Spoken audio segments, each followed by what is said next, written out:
petit détour par l'actualité économique de ce vendredi matin, tranche d'actualité largement consacrée à la réunion de politique monétaire à la BCE qui s'est tenue hier à Francfort. La BCE qui choisit donc de maintenir sans ambiguïté sa politique monétaire ultra accommodante à un moment où les incertitudes grandissent autour des conséquences de la diffusion du variant Delta sur la reprise économique, notamment en Europe. La BCE qui entend préserver ses conditions de financement favorables pour tous les secteurs de l'économie.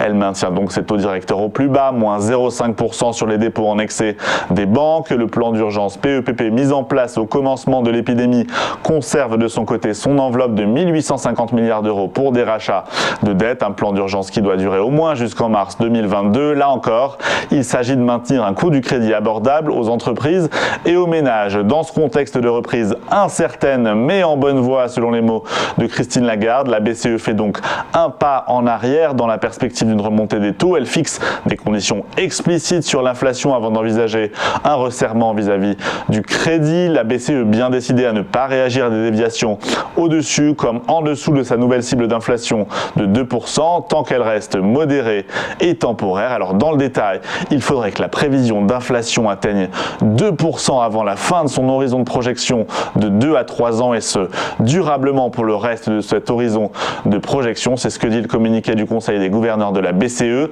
La BCE qui veut prendre en compte également l'indice des prix hors énergie et hors denrées alimentaires de base pour mesurer l'évolution de l'inflation en y excluant donc les éléments les plus volatiles. Une inflation annuelle en zone euro qui s'est légèrement repliée au mois de juin, 1,9% et même 0,9% si l'on en retire cette énergie et ces produits alimentaires. L'inflation qui est attendue par la BCE à 1,4% en 2023. Autant de critères donc qui éloignent la perspective d'une fin de l'arsenal monétaire ultra accommodant pour cette BCE, ce qui dénote un petit peu au passage par rapport à la communication de la Réserve fédérale américaine.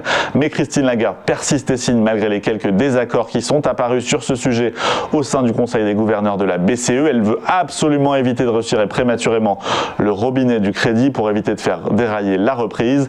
Nous sommes instruits par l'expérience passée, dit-elle, référence à la crise de la fin des années 2000 lorsque le président de la BCE de l'époque avait relevé les taux trop tôt alors que la crise frappait en Europe. Et c'est ainsi, voilà pour ce point complet sur ces décisions de politique monétaire de la BCE, ces commentaires macro associés, autant d'éléments qui ont fait légèrement chuter l'euro hier face au dollar, ainsi que les rendements obligataires. Et puis la BCE, c'est à Francfort, on reste en Allemagne, autre événement en Allemagne du côté de l'actualité entreprise pour compléter cette revue de ce vendredi matin. C'est Daimler qui annonce qu'il sera bientôt prêt à passer au tout électrique face à l'instauration de normes de plus en plus strictes pour le secteur auto. L'Electric First doit maintenant laisser place à l'Electric Only au sein du groupe allemand.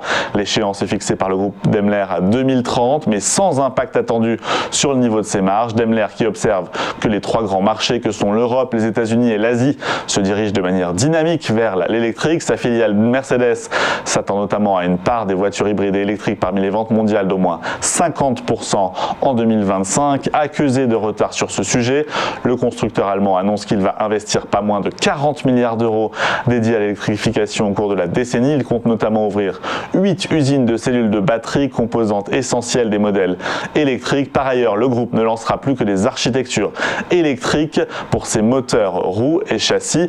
Des investissements qui s'inscrivent, je le cite, dans le cadre d'une réaffectation fondamentale du capital de Daimler à travers une scission historique au sein de son portefeuille d'activités, puisque d'ici à la fin de l'année, Daimler compte en effet introduire en bourse son activité de poids lourd, Daimler Trucks, une activité autonome donc dont elle va quelque peu à peu se détacher. Voilà pour cette sélection d'actualités. Un petit mot également de la séance d'hier à Paris, clôture dans le vert pour le CAC 40, troisième séance de hausse consécutive après la forte sanction de lundi qui était la pire séance de l'année 2021 pour ce CAC, moins 2,5%, une sanction définitivement oubliée à présent. Paris qui termine dans le vert, même si ses gains se sont un peu émoussés après les annonces de la BCE. En clôture, le CAC affichait une performance de plus 0,26%, 6481 points.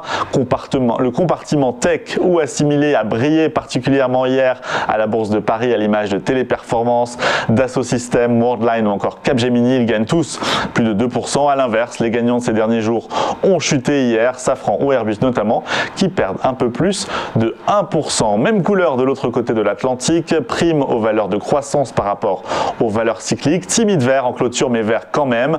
Le nombre d'inscriptions hebdomadaires au chômage aux États-Unis a progressé de manière inattendue, ce qui a quelque peu surpris le marché. Ça donne un indice Dow Jones quasi stable, plus 0,07% à 34 823 points, ou encore un Nasdaq Composite qui gagne 0,4%, 14 684 points. Ces indices se rapprochent ainsi de leur plus haut historique. On est environ à 1% à peine de ces plus hauts historiques pour nos indices américains. Voilà pour ce focus sur la clôture d'hier, de part et d'autre de l'Atlantique.